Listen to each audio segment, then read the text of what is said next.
Hello বন্ধুরা, তোমরা কেমন আছো? আসসালামু আলাইকুম। সবাইকে জানাই রমজান মুবারক। আর কে কে রোজা রেখেছেন আজকে কমেন্টে জানাবেন।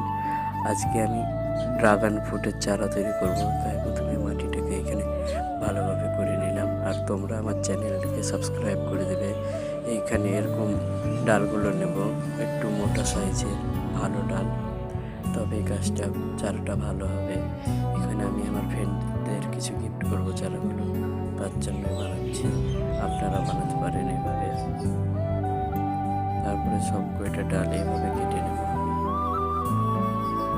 আর আপনাদের সবাইকে বলছি, যারা ভিডিওটা দেখছেন চ্যানেলটা সাবস্ক্রাইব করে দেবেন। আর যে যে রোজা রেখেছেন কমেন্টে জানাবেন।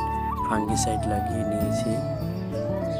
এবার এই মাটিটায় সব চারাগুলো বসিয়ে দেবো ভালোভাবে, যেন চারাগুলো বৃদ্ধি পায়।